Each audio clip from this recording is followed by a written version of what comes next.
Mm, Buenas tardes, mi nombre es Luisa Fernanda Agro y les vengo a presentar el cambio climático y la producción agropecuaria. Bueno, como tal el contenido tenemos introducción, un desarrollo del tema, conclusión y bibliografía. Bueno, introducción. El cambio climático ha provocado una serie de cambios a nivel global, regional y local, donde esto tendría grandes impactos importantes en el sector agropecuario. La frecuencia de eventos meteorológicos extremos y modificados en las estaciones del clima, la emisión de gases de efecto invernadero generado por un acelerado desarrollo económico asociado a un aumento de la población puede amenazar la sostenibilidad socioambiental en un futuro. Sin embargo, el sector agropecuario ha venido implementando cambios significativos en su producción eh, con el fin de mitigar el efecto invernadero. Bueno, y el cambio climático. Bueno, cuando hablamos del cambio climático, de acuerdo con la Convención Marco de las Naciones Unidas sobre el Cambio Climático, este se entiende como un cambio de clima atribuido directamente o indirectamente por la actividad humana, que altera la composición de la atmósfera mundial y que se suma a la variabilidad natural del clima observado durante periodos de tiempos comparables. Desde el punto de vista meteorológico, se llama cambio climático a la alteración a aquellas condiciones predominantes. Los procesos externos, tales como la variación de la radiación solar, variaciones de los parámetros orbitales de la Tierra, los movimientos de la corteza terrestre y la actividad volcánica son factores que tienen gran importancia en el cambio climático.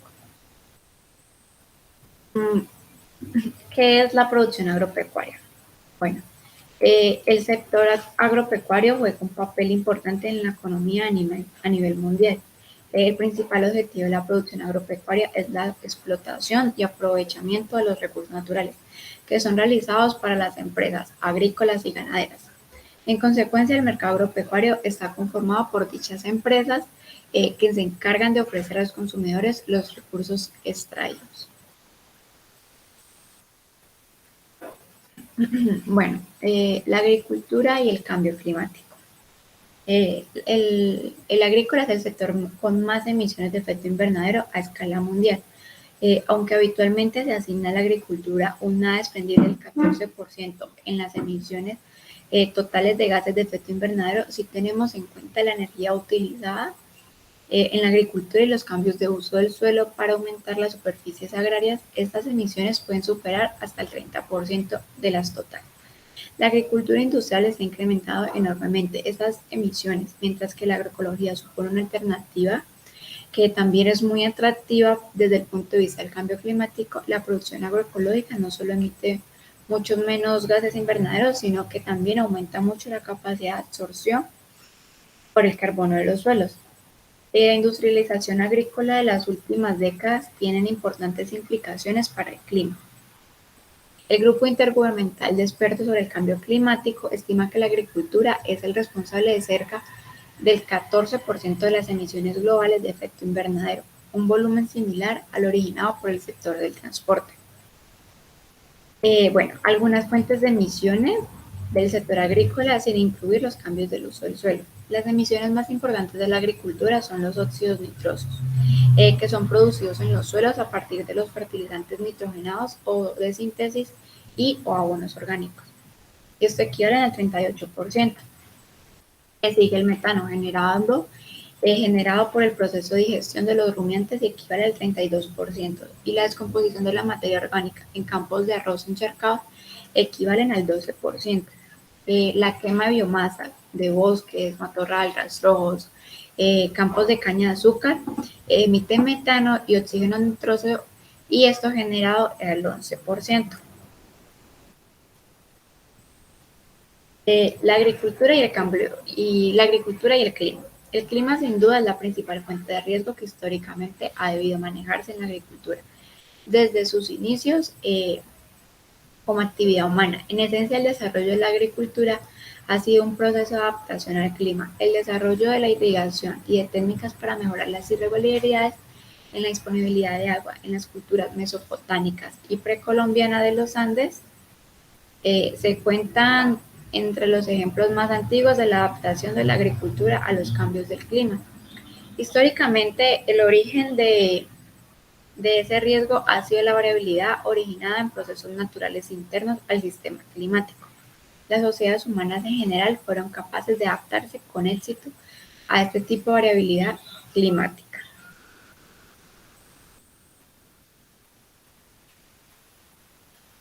¿Por qué el cambio climático es una cuestión de derechos humanos? Bueno, los derechos humanos tienen una relación estrechamente con los derechos humanos, por su efecto devastador no solo en el medio ambiente, sino también en nuestro bienestar.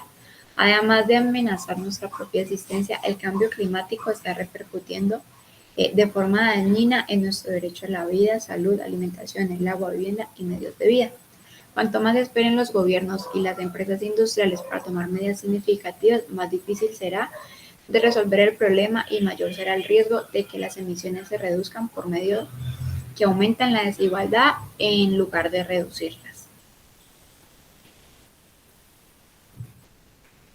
Bueno, las crisis climáticas causadas por la agricultura y la ganadería industrial. Actualmente las emisiones del ganado ya representan tantos gases de efecto invernadero a la atmósfera como los automóviles, trenes, barcos y aviones. La agricultura y los usos relacionados de la tierra son actualmente responsables de una cuarta parte de las emisiones mundiales de gases de efecto invernadero. ¿Qué causa el cambio climático? Incluye las actividades previas y posteriores a la producción como el procesamiento y envío de alimentos.